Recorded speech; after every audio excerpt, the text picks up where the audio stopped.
कलाहांडी जिला गोलामुंडा ब्लॉक रे दीर्घ 11 मास पर पुणी थरे अध्यक्ष पद फेरी पाइचंती बिंदु महानन।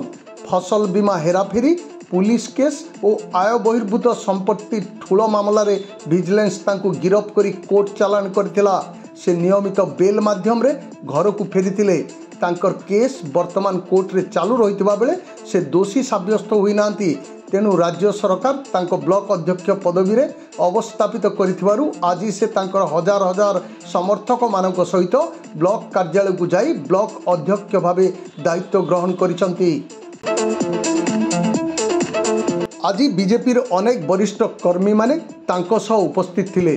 सूचना योग्य जे ब्लॉक अध्यक्ष श्री महानंद पूर्वर अनेक जनहितकर कार्य, दैनंदिन लोकंक अभियोग शुणिबा और लोकंक दुआर मुहरे सेवा कार्यक्रम माध्यम रे समस्त ब्लॉक अधिकारी मानकु धरी गाँ गाँ बुली लोकंक अभियोग शुणी समाधान करुथिले।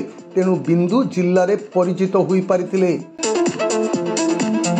दिन तांकर लोकप्रियता बढ़ी बढ़ी चलीथिबा बेले सेही समय रे विरोधी बीजेडी गोष्ठी चक्रांत करी बिंदु को फसाई दे जेल पठाई देइथिबा जिल्ला रे चर्चार विषय होइतिला। श्री महानंद ब्लॉक अध्यक्ष पद फेरी पाइथिबा बेले तांको समर्थक महल रे खुशीर माहौल देखा देइछि। अपर पक्ष रे लोकंक दुआर मुहरे सेवा माध्यम रे लोकंक समस्या समाधान करा जिवो बोली निज प्रतिक्रिया रे कहिसंती ब्लॉक अध्यक्ष श्री महानंद। आज बीजेपी शताधिक समर्थकों गहन रे अध्यक्ष पदवी रे जोग देइचंती श्री महानंद। मते बीजेडी सरकार बहुत हरान हरकत करी मते निलंबन करथिला आउ दीदी थर जेल पठिथिला। तापर मु जेल रु रेगुलर बेल रे आसिली आउ नूतन राज्य सरकार भारतीय जनता पार्टी मु गोटे शुणाणी करी मते पुणी थरे मोर पदवी को अवस्थापित करिया पे मु आवेदन करथिले एवं राज्य सरकार तार शुणाणी करी जेहेतु मु दोषी साब्यस्त हेनी तेणु मते पुणी थरे मोर ब्लॉक अध्यक्ष पदवी मते अवस्थापित कले एवं आज हजार हजार मोर समर्थित उपस्थिति रे पुणी थरे आज मु कार्य योगदान देली। ओडिसा आपण देखंतु लोकंकर द्वार मुहरे सेवा कार्यक्रम केवल आम गोटे गोलामुंडा ब्लॉक चली आउ मुझे बेले मते कोटा चक्रांत कर जेल पठे दिगला से कार्यक्रम को बंद कर दिगला। आउ लोकंकर सेवा कले निश्चित भाव में जो मैंने पुछ पद पदवी रही से अहंकार हुंती मुझे खातिर कैनि निश्चित भाव लोकंकर सेवा मुझे जारी रखी। आज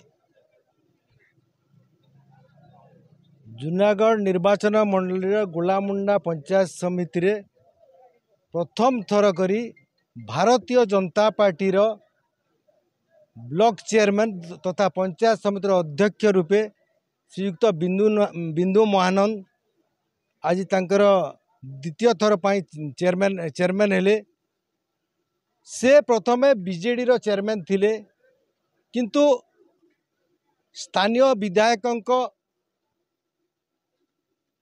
प्ररोचना रे तांकु जेल को पठाई देगला मिथ्या केस रे।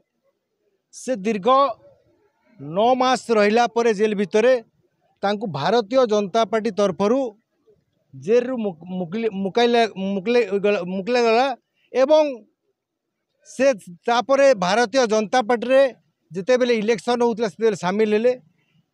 तापरे वर्तमान आज तांकु ओडिशा सरकार पुनर्बार नियुक्ति देछंती जे जूनागढ़ निर्वाचन मंडली गोलामुंडार पंचायत समिति अध्यक्ष होगा पाई। आज भारतीय जनता पार्टी शह शह कर्मी श्रीयुक्त बिंदु महानंद को संबर्धना देवाई 28टा ग्राम पंचायत आसी गोलामुंडा ब्लॉक रे संबर्धना सभा अनुष्ठित होता। बीजेपी जिंदाबाद। कलाहांडी शुभेन्दु कुमार पंडा रिपोर्ट, कोशल प्रवाह।